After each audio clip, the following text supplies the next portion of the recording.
Hey guys, I hope everybody's having a great day so far. And today I want to talk to you all about, removing the old and stop thinking like the old so you can be able to accept the new and walk into your divine purpose and to receive the blessings that's due to come. How many of us right now is operating our life on something old? For example, you get a new job, and with that new job, you walk in there with the same attitude and the same demeanor that you had at your previous job, praying and hoping that you're going to yield different results. And the only thing that happens is after that honeymoon phase is over, you're back being unhappy. You're back to, complaining. You're back to not liking your supervisor. You're back to on Indeed.com and trying to look up another job. You're back to submitting your resume. The reason of that is because we refuse to let go of the old whenever we get into something new. I want to tell you this from personal experience. As a business owner for the past 7 years, I cannot negotiate the same way I did 7 years ago when I first opened up my business. I have to change. I have to improve so that I can get more people to sign on the dotted line to do business with me. As a parent, I cannot parent my 15-year-old the same exact way that I have parented my 21-year-old. As the years have passed, as generations, change, I've had to also get better. I also had to get better at my parenting skills. And how I talk to my kids and what type of punishments I implement, things of that nature. In other words, you cannot continue to do the old and something new thinking that you're going to yield different results. Not only that, how many of us are holding on to old concepts that is preventing us from having something new?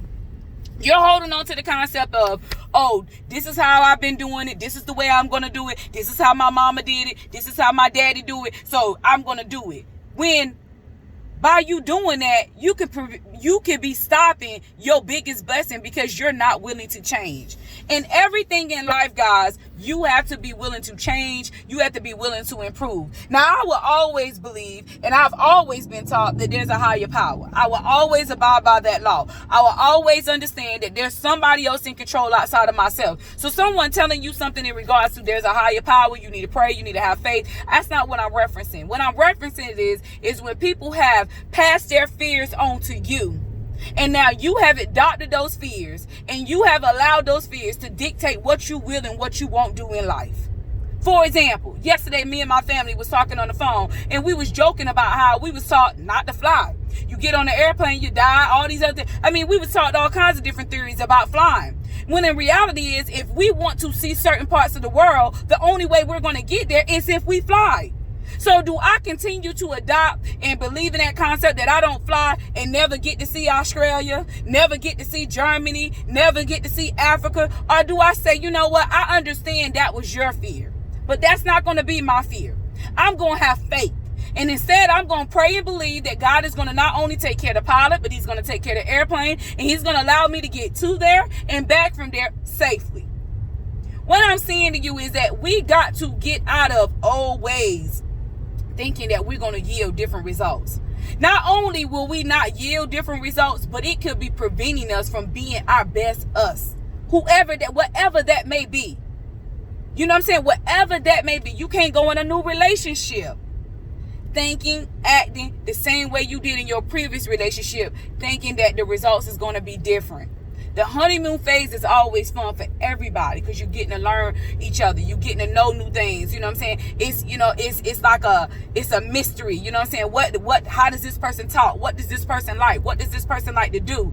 But once you get past that phase, if you start treating that person according to how the other person has treated you, you're going to end up running that person away. If you start accusing that person of what the other person has done to you, you're going to run that person away. What I'm saying to you is we got to get out of our old ways, guys, and be willing to change, be willing to improve, but most importantly, be willing to evolve. Me too.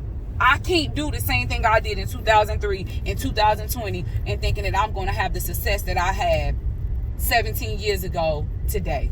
I have to be willing to change. I have to be willing to improve. So I challenge you today to look at yourself, look at the situations that you're in, and ask yourself, am I contributing to my own demise because I refuse to change? And if so, today is the day to make that change. Until next time, Inspired by Shell.